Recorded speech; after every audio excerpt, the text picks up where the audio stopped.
వచ్చామండి వాళ్ళందరినీ వచ్చేయండి వచ్చామని అందరు వచ్చామని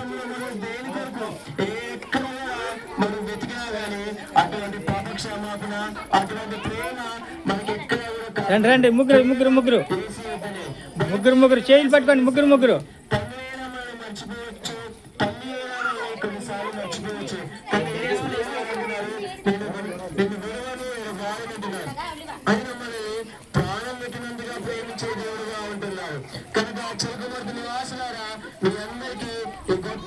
సంతోషకరమైన మీకు స్వార్థమానం తెలియజేస్తున్నాం.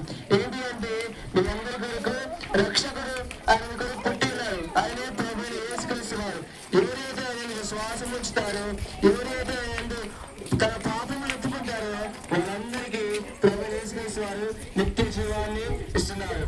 బైబిల్ ఈ విధంగా సెలవిస్తుంది. ఒక్కరు లేరు, నీతి మంత్రులు ఒక్కరు లేరు, అందరూ నా పాపం చేసి తప్పు ఆయన సెలవిస్తారు. కనుక ఆ నీతి మంత్రుల యేసు ప్రభు తన కార్చిన రక్తం ద్వారా, తన కార్చిన అమూల్యమైన తన రక్తం ద్వారా మనందరినీ నీతి మంత్రులుగా తీర్చడానికి ప్రభు ఇష్టపడుతున్నారు. ఈ రోజు నువ్వు చేయాల్సిన ఒకటే విషయం, ప్రభు దగ్గరికి వచ్చి ప్రభు నేను పాపిని, నన్ను క్షమించు అని ఆయన ఎదుట దీన మనసు కలిగిన వేడుకున్నట్లయితే ఆయన నీ పాపాలన్నింటినీ క్షమించేవాడుగా ఉంటారు. నీ పాపములు నీకున్న హృదయ భారం అంతా ఆయన తొలగించే దేవుడుగా ఉంటున్నారు. కనుక ఈ 3 రోజులు పిల్లలు కూడా ఆ యేసు ప్రభువుని గురించి ఆ గొప్ప సందేశాన్ని తెలుసుకుంటూ వచ్చారు. ఇంకా మీకు మంచి అవకాశం కనుక మనకి ఇచ్చే గొప్ప అవకాశం దేవుడు మనకి దినాన్ని ఇచ్చారు.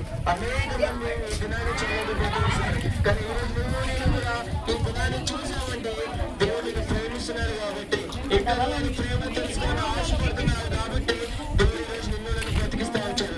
కనుక చెక్కమర్గ నివాసులారా, మీరు కూడా ప్రభు ప్రేమని ఎదగాలని ప్రేమతో బ్రతిమాడుతున్నాం. మేము కూడా ఆ ప్రేమను పొంది ఉన్నాం.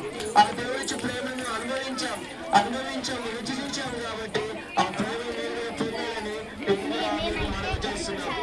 కనుక పిల్లలంతా పాటలు నేర్చుకున్నారు, పెద్ద స్వార్థలు నేర్చుకున్నారు, దేవుని గురించి శాంతిని, సమాధానాన్ని పిల్లలందరూ పొందిన్నారు. కానీ ఈ రోజు నీ పరిస్థితి ఏంటి?